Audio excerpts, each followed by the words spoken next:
Order of the village board, the meeting July 28, 2025, looks to be about 6:12 p.m. And we need to start with a roll call. Bhatia. Here. Anastasio. Here. Washburn. Here. Karis. Here. Doxy. Here. DeGroot. He's here.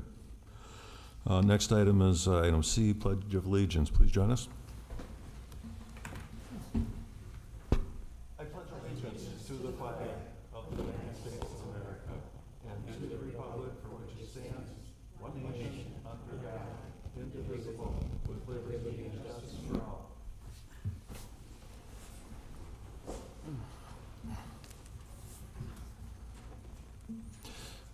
So the next item on the agenda is a presentation. We are first off recognizing firefighter paramedic Alex Kiefer for life-saving actions at the Door County Triathlon.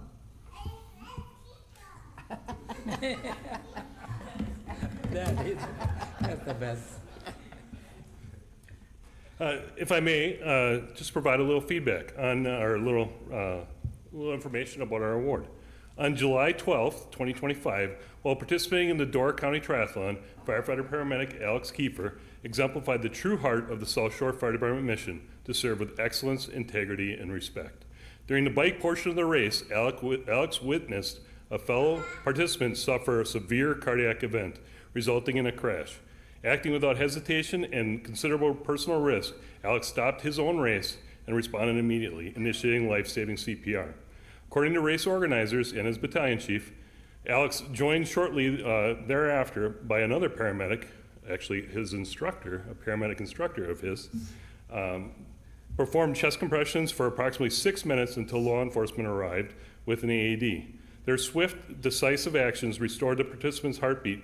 Thanks to the rapid intervention, the patient was transported for further cardiac care and made a full recovery, being released from the hospital by Monday, an outcome for which the victim, his family, and the entire race community are very grateful for. Nationally, the survival rate of out-of-hospital cardiac arrest is sobering. According to the American Heart Association, fewer than 10% of those experiencing a cardiac arrest outside the hospital survive to the point of hospital discharge. This fact underscores the extraordinary outcome achieved in Door County and validates the profound impact of Alex's actions. The incident reaffirms the critical importance of early CPR, timely defibrillation, and rapid hospital transport for cardiac emergencies. It is a testament to the power of the neighbors helping neighbors. When citizens are empowered and prepared to act, lives can and do get saved. So we have prepared on behalf of not only the South Shore Fire Department, but the Village of Mount Pleasant, a Distinguished Service to the Community Award for Alex for his life-saving efforts. Alex, if you would come up.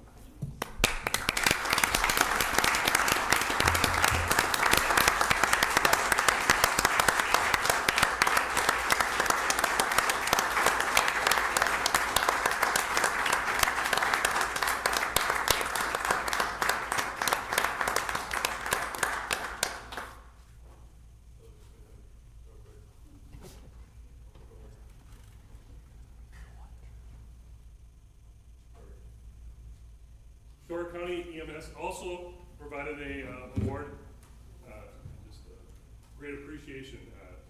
It's so unheard of that 2 cardiac saves occurred in the same event on the same day. What a remarkable outcome. So congratulations. Thank you. Thank you.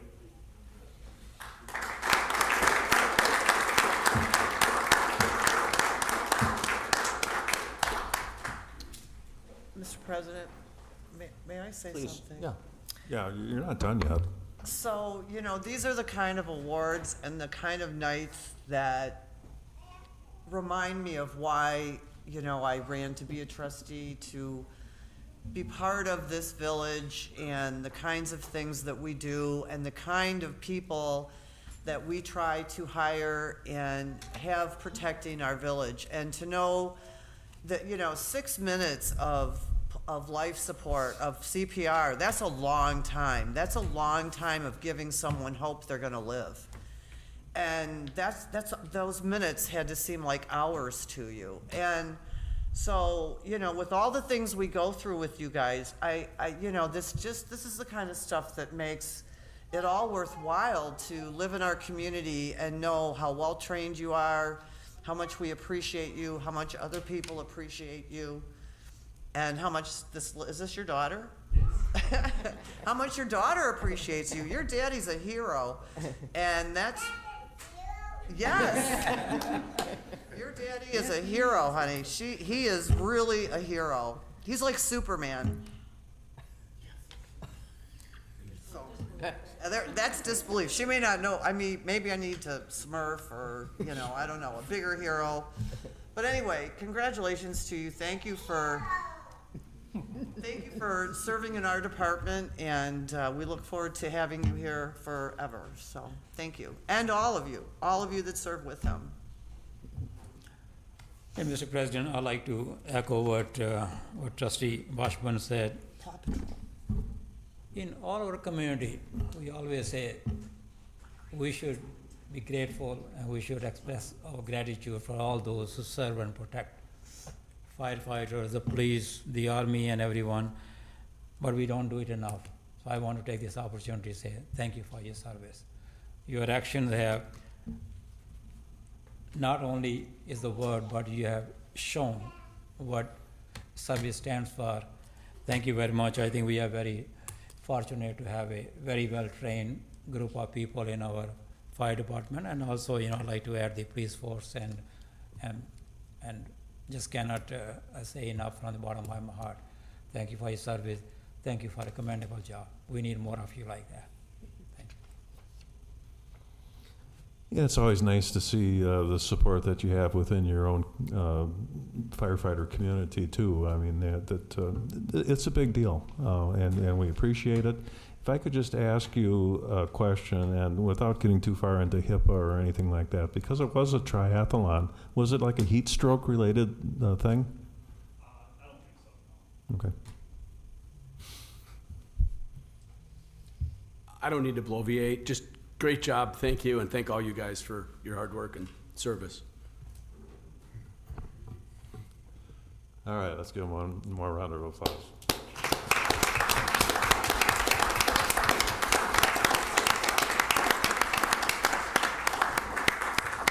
Thank you, Paramedic Kiefer. Excuse me? The next item I have is Baker Tilly. We've got a 2024 audit report. This is not nearly as exciting. But it's a tough act to follow. This is a very tough act to follow. Well, good evening, everyone. Wendy Younger, principal with Baker Tilly. I believe in your packets of information that you have before you is a several-page handout that I will go through relatively quickly that summarizes the audit results for 2024. You should also have, I believe, before you 2 bound documents, one being the audited financial statements and the other being the reporting and insights document. So to begin in the presentation on the first page, I've highlighted the objective of the audit and also the opinion that we've issued. As typical, the objective was to issue an opinion. We've done that and included within your audited statements as a clean, unmodified opinion, same type of opinion you've received in the past and the highest level of assurance that you can obtain. The only item I will note that is included within that opinion document is there is an emphasis of matters paragraphs that relate to some new governmental accounting standards that were effective, or GASBs that were effective for the village for 2024. We just are required to call those out and note their implications. So just want to note that if you're an individual that compares year to year. Switching to the next page, we get into some very high-level financial information, and I'm very happy to say all of your funds for the village performed very well during 2024. So again, I'm going to keep this at a relatively high level, but please feel free to ask questions if you have any. The first column that I presented is the village's general fund. This is the day-to-day operating fund. When we look at your general fund, we look at it in comparison to budget.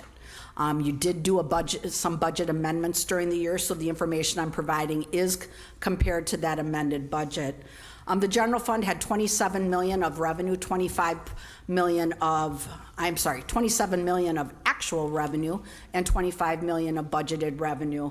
So overall in the general fund, revenue came in $2.3 million higher than you had expected in comparison to budget. Lots of contributing factors, but just a couple noteworthy. 2024 was a very good investment year, or a very good market year, so investment income was very high, and you'll note that in several of the funds. So investment income was $371,000 over budget.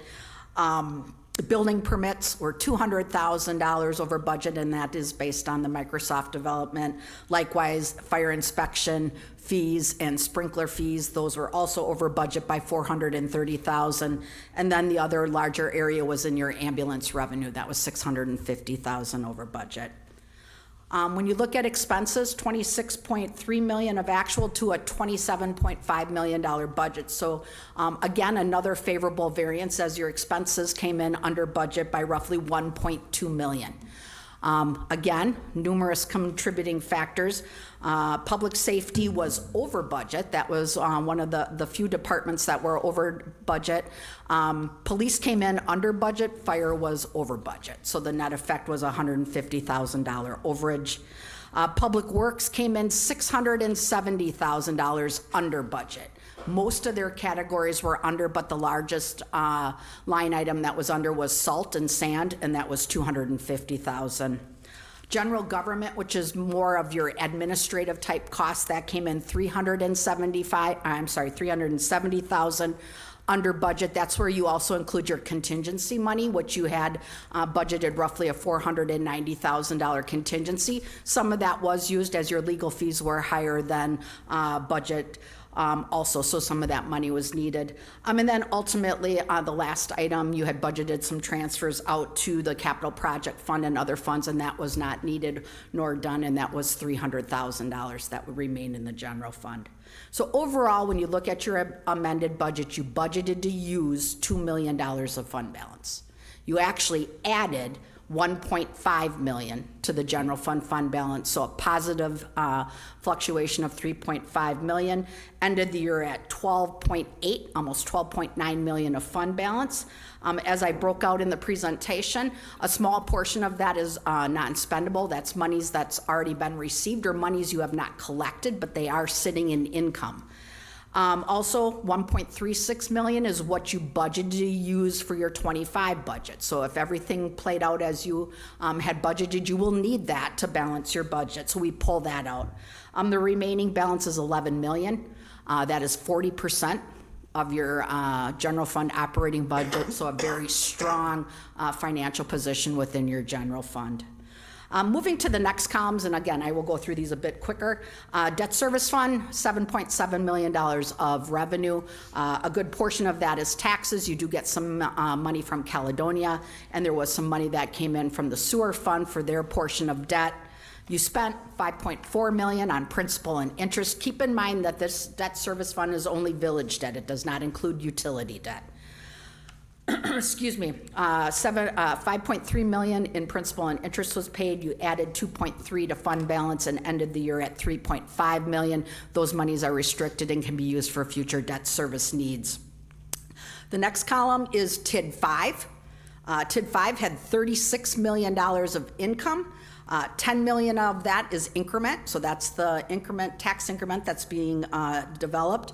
14.3 million was special assessments. There was 4.2 million of investment income. Again, as noted, a very good market year. And then some additional money that came in from the county of 5.9 million. That fund spent 30 million. Roughly half of that was on capital, various infrastructure, and then the remaining portion was on principal and interest for TID 5. So overall, added $6 million to fund balance and ended the year at $75 million. All of that is restricted and can only be used for TID 5 purposes. The last column that I presented here is a column titled non-major governmental funds. Those are found in great detail in your audited statements on page 62 through 64.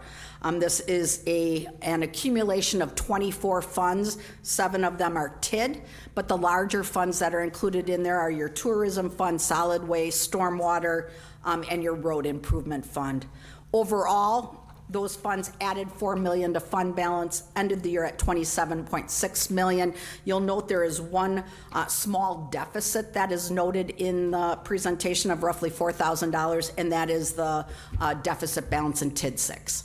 So that is just a timing of the performance of that TID. On the next page, the last financial information is the sewer utility. When we look at the sewer utility, we look at this a little bit different. It doesn't have fund balance, it has net position. So very large numbers compared to the fund balance that you see in the previous funds that I presented. So when we look at the sewer utility, if you look 3 rows up from the bottom in the presentation, you'll note almost essentially a break-even year. Added $86,000 to net position. But overall, when we look at that, we compare that to the previous year. And again, if you're somebody that likes to look at reports and compare year over year, you'll note that's down significantly from the previous year, which was $6.6 million addition. The reason for that, in 2023, you had $2.4 million that came in from Sturdivant for their settlement, and then you also used $2.8 million of ARPA. So both of those are a one-time type item, so you didn't see those in '24. But even with the activity of the sewer, which was very consistent, charges to customers were relatively consistent with previous years. Operating expenses went down roughly $300,000, but then on the offset, interest expense went up $300,000. So had some fluctuations in that area. What I will say though, overall, the sewer utility, although essentially a break-even year, added $3.1 million to cash and ended the year at $27.9 million, of which roughly $6 million of that is restricted. You have an equipment replacement requirement through the DNR, so those are monies that have to be set aside for that purpose. So again, overall, positive year in your the various funds of the village. On the last page, just quickly touching base on the other document that we issue as part of the audit process, which is the reporting and insights document. We utilize that to have the communication that we need to have with you as those charged with governance. Not a lot of difference included in that report for 2024 in comparison to 2023. We continue to have the material weaknesses. There are segregation of duty issues in the payroll processing cycle, and then ultimately in some of the reconciliations that are done by the same individuals that are posting activity throughout the year. Financial statement close process, also we prepare the audited statements, so we do become part of your audit, your internal controls for a brief period of time. Both of those have been communicated in the past, and neither of those are unusual or unexpected for organizations the size of the village. The last 2 items I would note about that document, we do communicate new governmental accounting standards that will be effective in the upcoming year. There's one for '25 and 2 for '26, and we'll work with finance to make sure the village is in a position to implement those as necessary. And then the last item, just to note, there is a section in there that is required communication that we need to have with you. The only portion of that I would highlight is there is a section in there on estimates. There's numerous estimates that are included within the village's financial statements. Compensated absences, your pension activity, your OPEB activity, and ultimately the depreciation on your capital assets. We highlight in there, and I just like to remind everybody, because some of those are relatively large numbers, we do evaluate that as part of the audit process. We believe them to be reasonable, but I just always like to mention that. Finally, I do include my direct line and my email address. I'm happy to speak with any of you and go through any of this information in more detail. I go through very quickly and at a very high level, but again, happy to have any detailed discussions anybody would like. But I'd also do my best to answer any questions you might have now. Again, keep in mind, Wendy said that she could speak to us in detail at another time. The question in front of us now is, do you have any quick thoughts, or did you need some insight from Wendy? Go ahead. Mr. President, yes, as you said, and thanks for the report, but as we just received that, obviously we don't have any question on the report. But I do want to ask you a question on your required communication. Can you elaborate a little bit more on the material weaknesses, like segregation of duty and the financial statement close process? Can you Sure. So as I noted, so let's start with the financial statement close. So as part of the audit process, we prepare the booklet that you have before you. We also have some material entries that we do as part of the audit process. Because we become part of the village's internal control for a brief period of time, that is a weakness in the internal controls of the village. The only way to eliminate that would be to have the resources available to prepare the audited statements materially accurate. Most governments evaluate the cost benefit of doing that and decide it's not cost beneficial to do that, to have another individual on staff that can do that, knowing all the GASBs. I mean, we live and breathe that every day. So that is a material weakness. Again, not new or different or uncommon.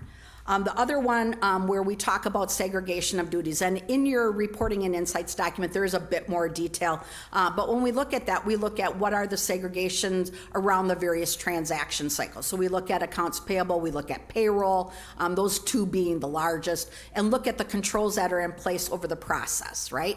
When we do that, we look for, is there segregation where the same individual doesn't have an opportunity to do something inappropriate. So we look at the controls, and because of certain delegation of duties, size of staff, individuals involved in the process, a complete segregation is just not obtainable without, again, having to incur possibly some additional costs to achieve full segregation. So that's an example of the segregation. Another example, as I mentioned, was account reconciliations. For me to do, for example, if I'm the accounts payable person and I do all the accounts payable posting during the year, and then at year end, I am the one that puts together the accounts payable list, I reconcile to the GL, again, you want some segregation there. You don't want the same person doing the reconciliations that is also the person that handles the transactions through the year. So again, not as I noted, none of those are unusual or unexpected. Really need to evaluate cost benefit of eliminating them. Thank you. Yeah. Anybody else? I think we're good. Thank you for Thank you. for the coverage, and I think it's just well-organized report that you gave us. Appreciate it. Much to think about, but at the end of the day, Lots we're of in good shape. millions to think about, yeah. We're in good shape. We are in good shape, and that is good to hear. Okay, public comment is next up, and again, keep in mind that we have a public hearing, which will have its own public comment, actually several public hearings, but this is public comment as well for any matter. Please listen to the president to recognize you, state your name and address for a public record. Comments are limited to 3 minutes. I have people signed up for public comment at the public hearing, but do we have anybody wishing to speak at just general public comment? Did you get anything else, Brandy? Okay. Last call for public comment. Not hearing from anybody. We can close public comment and we'll move on to the consent agenda. Mr. President, I move to approve the items on the consent agenda as presented. Second. So I hear a motion and a second. All in favor signify by saying aye. Aye. Opposed? So that motion carries. So the next item of business is a public hearing. And this is regarding ordinance 10-2025, which is a zoning map amendment for 5714 Brown Road, ZMA 25-06. And what I'd like to do is, following a brief presentation by the staff, I'll open public hearing. If you wish to speak, please fill out a public hearing form, which is on a table near the entrance. Once recognized, speakers should come to the podium and identify themselves with their name and address. Please speak clearly into the microphone. Speakers must address all discussions towards the board. I will not allow interchange between the members of the audience and the petitioner. We request that you not interfere with nor interject comments while another person has the floor. This is to ensure a respectful and orderly process. Please keep all comments on the particular item before the board and at most 5 minutes. And finally, to ensure a focused and productive hearing, please turn off or mute all electronic devices. So in the matter of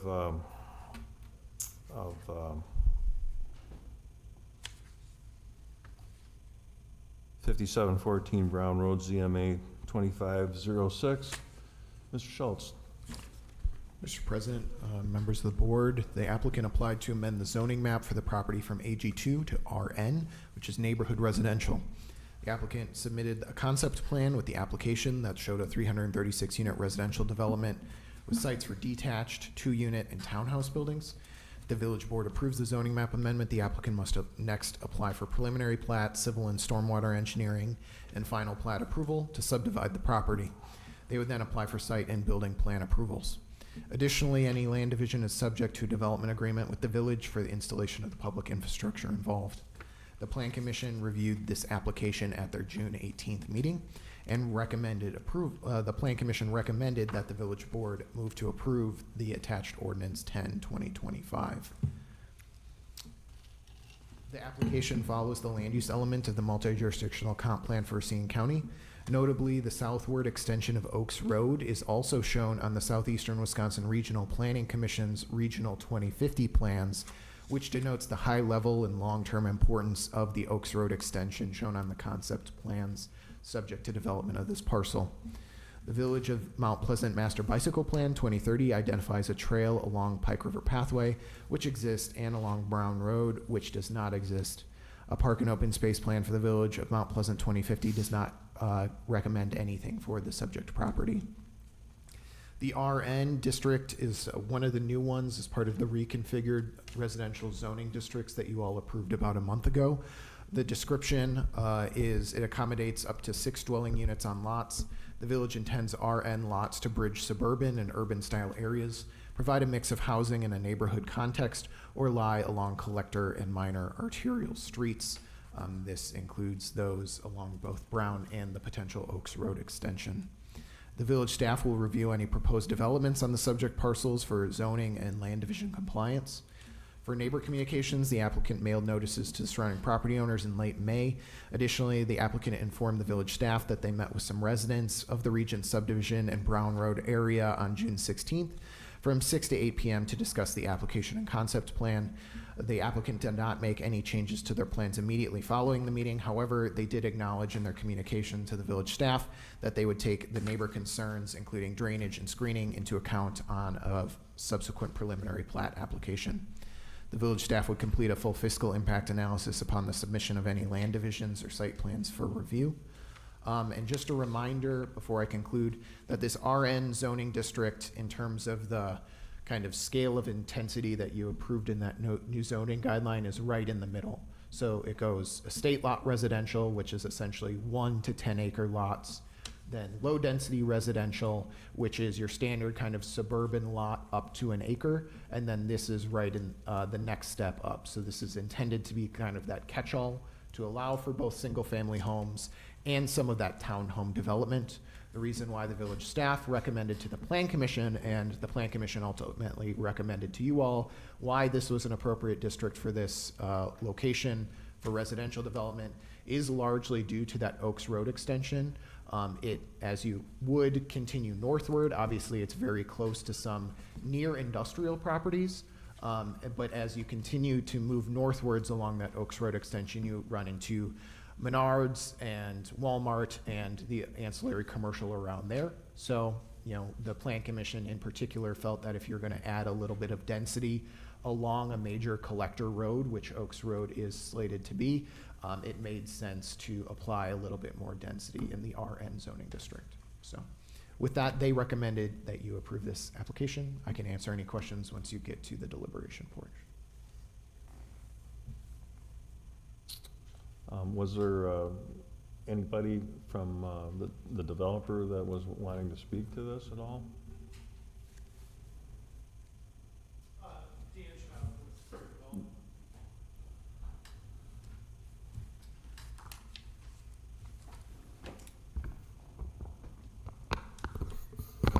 you want to just identify yourself for the record and just, again, the whole board isn't the plan commission, you know, so some of the trustees have heard more than others, and this is your opportunity to fill us in as well as the residents. Sure.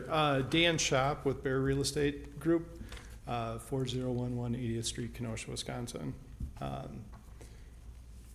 We've been working with staff for a couple months here to put together a concept plan in the zoning application that you have before you. We are the contract purchaser for 60 acres on Braun Road, and it's the vacant property between Braun and the termination of the existing Oaks Road. Working with staff and reviewing the comprehensive plan for the village, we put together a concept plan. Inevitably, this will change as we get into engineering and design. But we feel the RN zoning is appropriate for the site and seek your approval to move forward.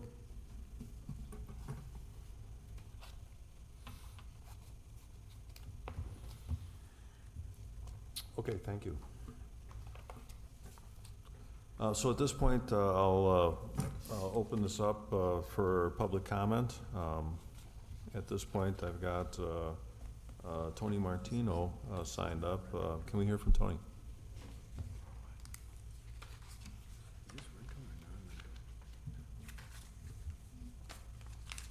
Good evening, everyone. Tony Martino, 6710 Braun Road, Mount Pleasant, Wisconsin. Couple thoughts tonight. Hopefully the lack of the neighborhood representation is not about the citizens feeling unheard at the past board meeting, but it more is the signal of cautious approval for a more palatable development for this area. I share a cautious approval opinion. The developer has been in communication, both at a meeting at my farm, as well as phone calls between then and now, which is definitely appreciated. There's still a few overlapping concerns to all these projects going on along Braun Road.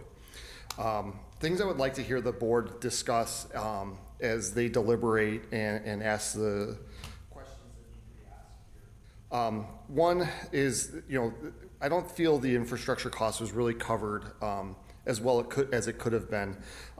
Specifically, not the infrastructure inside of the subdivision, but the infrastructure that would be publicly supported.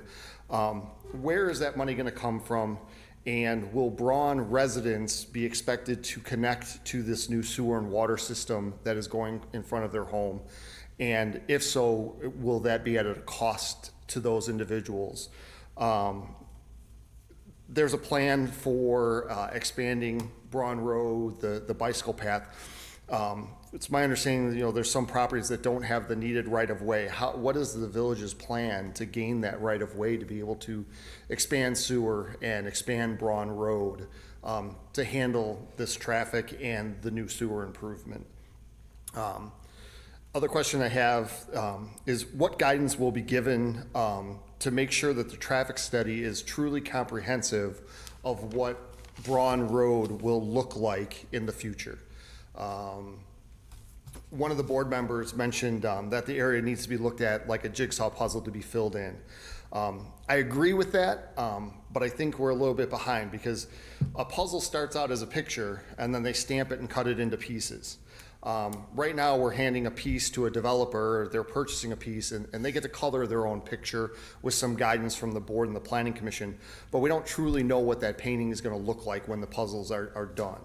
And is there a way as the village and as the board that we can get a better idea, a more thorough plan for this area of what this overall development could hopefully look like for the future of Mount Pleasant? What will this picture look like that these individual pieces can be built out from?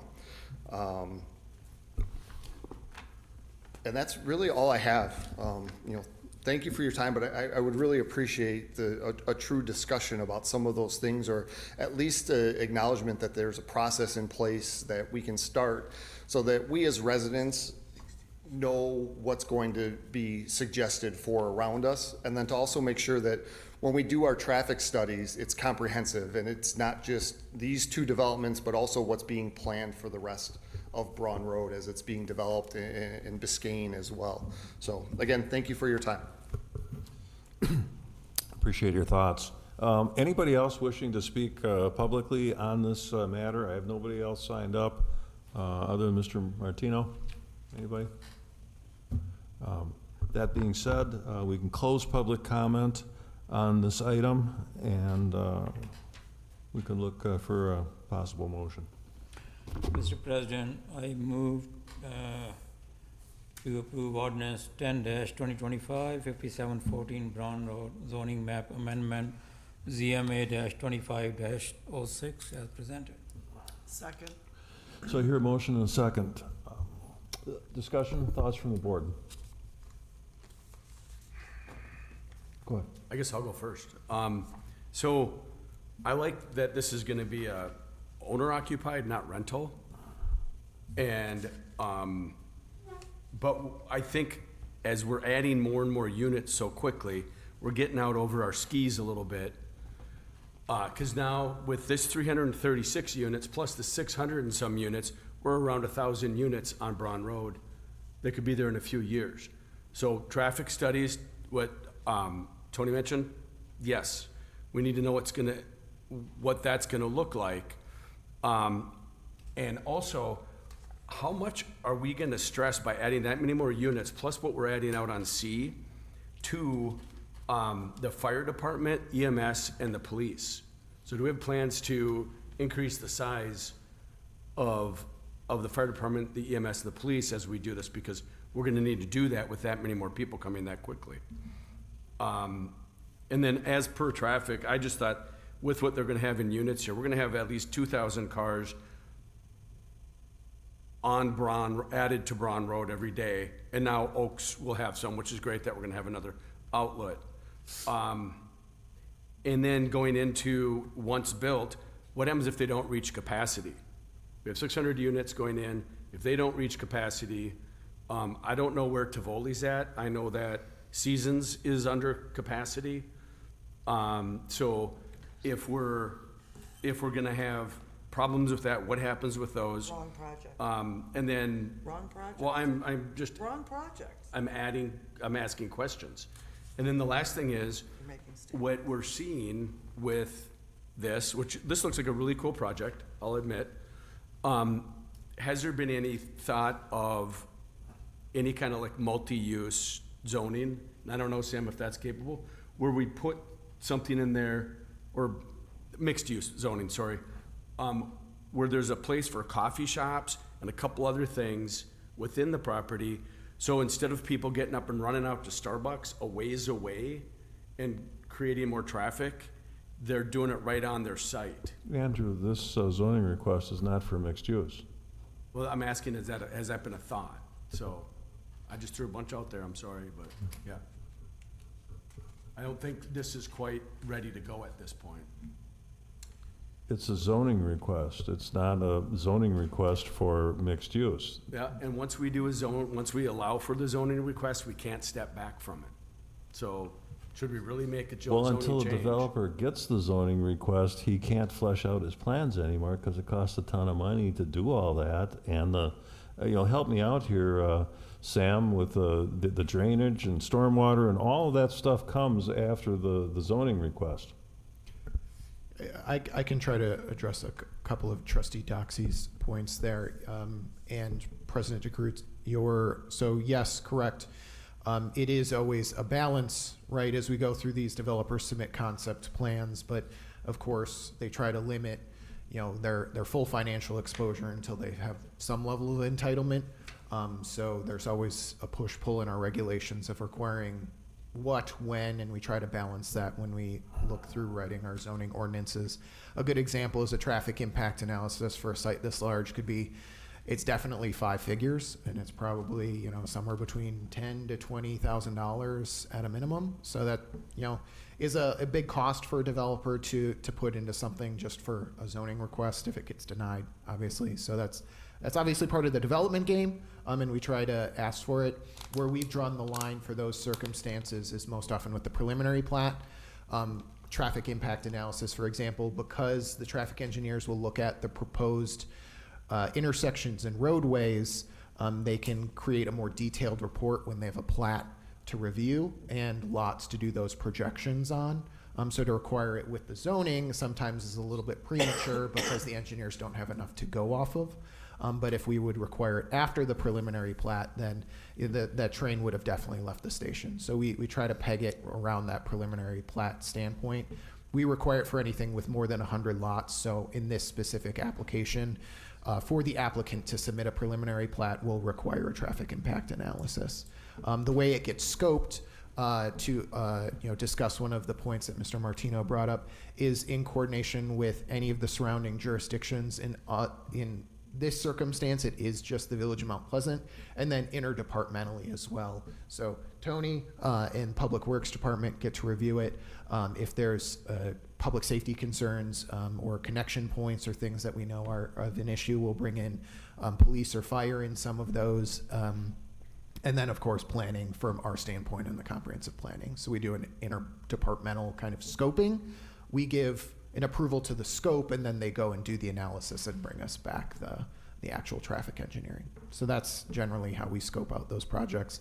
If it's along a state highway or something, then DOT gets involved, or a county highway, then the county gets involved. So out near C, where a lot of that residential development that Trustee Doxey mentioned is happening, the county reviewed all those traffic impact analyses as well as the village did at those times. I think to answer a couple of the other questions in regarding zoning from Trustee Doxey, the applicant did not apply for any mixed-use zoning, but we do have those availabilities in our code, and could certainly apply them, if the applicant chose. They could also, as they go through their planning process, they could come in with individual zoning map applications as they go through to further refine it if they wanted to. So we're pretty flexible on our side. It certainly would be an option and that we could review if they applied for one. I think that was all the questions. Did I miss anything? Well, you did, thanks. Okay.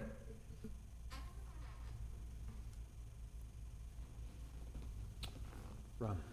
Yeah, Mr. President, I'd like to add, I think Trustee Doxey has a right question. Tony Martino raises good question, and like Sam said, being on the planning commission, I think I understand a little bit more, maybe better, and like Sam said, zoning public hearing is the first step. Until we do that, we cannot do anything. The traffic analysis by the DOT or the county and the stormwater and all those things, when they come to the planning commission and eventually to the board, like Sam said, there will be a preliminary plat, there will be a site plan, there will be a lot of discussion, and all those things would come into place, but until we approve the zoning, the whole process kind of stops. I am also keeping on, I also want to add, for the residents out there, again, the process is we have zoning and the motion. Motion doesn't mean that we are going to approve it. The motion is to have the discussion. Until we have the motion and the second, we cannot have the discussion. We cannot proceed with a vote. So I want everyone to understand that too. And personally, yes, even in the previous zoning public hearing and this, being on the planning commission, I'll be keeping an eye out, for the traffic analysis and the connection between the various subdivisions. So all those things will come into place. But right now, this is the step that we have to go through. Right, Sam? Yes, and that's a great point from Trustee Bhatia. As I was writing notes, I did forget to mention that neighborhood planning that Mr. Martino brought up. Based on the feedback that we received at the previous public hearing, I do want to acknowledge that's something that we have discussed internally as staff, and we'll continue to keep an eye on as potential other developments come in, but also from a more proactive standpoint as well. And we'll certainly communicate with you all and the Plan Commission to make sure that any comprehensive plans or anything reflect the values that people want to see, those transitions that the neighbors made very clear were important to them between these developments at the last public hearing. Trustee Washburn, Plan Commissioner? Sure. Thank you, Mr. President. Again, to Mr. Martino's comments in regards to timeline, the infrastructure, public support of that, cost to build Brown Road, people hooking up and so forth. I mean, a lot of those questions have yet to be answered. I think they're very important. The construction of Brown Road is critical.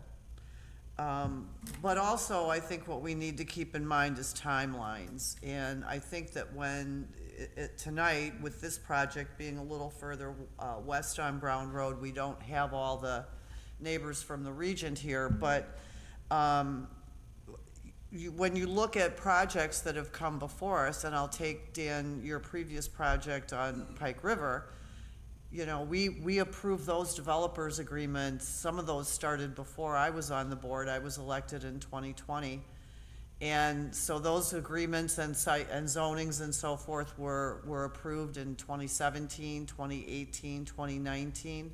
Here we are in 2025, 6 years later, and you see buildings have gone up, there's still further expansion. So I think some of the fear with these timelines is that things happen overnight, and tomorrow we're gonna have 1,000 residents. That's not how it's gonna happen. These are populations that come to us in increments, and the market drives them, interest rate drives them, and demand drives them. So, and they're being built out, though the demand drives their build-outs. So I think this is a great zoning for this property. I'm gonna stay focused on that. Like the developer, like his plan for mixed uses, like his plan for it being a for-sale project, and like the fact that it's not in TIF, and so will become a very valuable tax and assessed value for the community. That's all, thank you.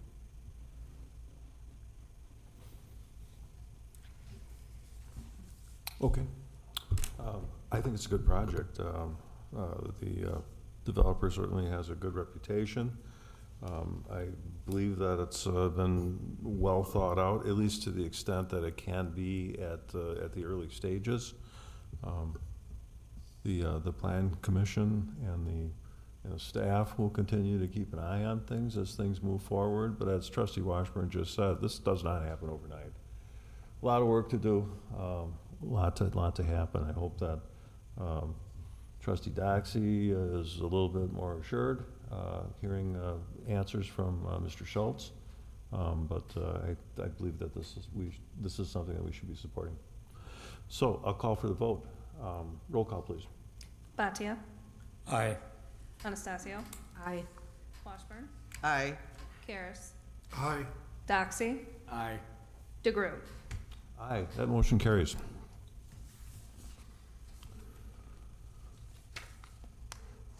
Okay, so we also have a public hearing regarding ordinance 11-2025 zoning map amendment for 2702 and 2706 Chicory Road, which is ZMA 25-07. Mr. Schultz. Mr. President, trustees, the applicant applied to amend the zoning map for properties from C4, which is general industrial, to C3, which is high-intensity commercial. The applicant wishes to open a daycare center for more than 30 enrollees. The city of Racine generally surrounds the parcel on the north side of Chicory Road and formerly held the Humane Society. The Plan Commission considered the application at their July 23rd meeting. The Plan Commission recommends that the Village Board move to approve Ordinance 11-2025 for the zoning map amendment for the two subject parcels. The application aligns with the land use element of the comp plan. The C3 zoning districts allows for both commercial and industrial uses. The Master Bicycle Plan 2030 recommends a bicycle trail along Chicory Road. However, the application does not trigger the need for an applicant to install that improvement. Park and Open Space Plan for the Village of Mount Pleasant 2050 does not recommend anything for the subject property. As a reminder, the C3 district accommodates high-intensity commercial, moderate-intensity manufacturing, and upper-story residential uses. The village intends the C3 district to support these regional uses concentrated within large nodes or along regional commercial corridors. The village staff will review any proposed developments on the subject parcels for compliance with the zoning chapter. The applicant, for neighborhood communications, the applicant informed the village staff that they mailed surrounding neighbors an introduction letter discussing the proposed child care center operations. As of July 23rd, when the staff finalized this report, the applicant had not informed the village staff of any feedback received from the posted signs or mailings, and the village staff did not receive any outreach from the public hearing notice mailings. The village staff does not anticipate a significant change in the assessed value due to the use change. Future improvements for the subject property may result in changes to the property's assessments. The current property value for the collective properties is $577,900, which generates just under $10,000 in annual tax revenue for all the taxing jurisdictions. With that, this is also, finally, one note, this is also considered a down zone. However, it does not require a supermajority because it was applicant initiated, and they own the subject property. Interesting. Okay, so I can open up the public hearing for ZMA 2507, 2702, 2706, Trickery Road. I have nobody signed up wishing to speak on this. Anybody in chambers wishing to speak on this? Last call. Nobody wishing to speak. So we can close public hearing, regarding that, and we can entertain a motion. Mr. President, I move to approve the ordinance 10-2025, 2702, and 2706, Chicory Road zoning map amendment ZMA-25-07 as presented. Second. So I hear a motion second. Is there any discussion? Go ahead. I just want to make a quick comment, as Sam pointed out, this was a property which was held by the Humane Society, and I think it's a great use, that the applicant wants to convert that into a daycare. I think it's the right facility at the right place. Okay. Ditto that. My comments were ditto that completely. I'm glad to see the Humane Society finally turning over. I know we've had a couple of tries at it over the years, but glad to see that finally happening. Sam, I know that, this is in our sandbox, obviously, but the city of Racine kind of surrounds it in other ways. Was there any reach out to the city? Do you village planners talk to city guys and say, hey, we got something on the border, just want you to be aware?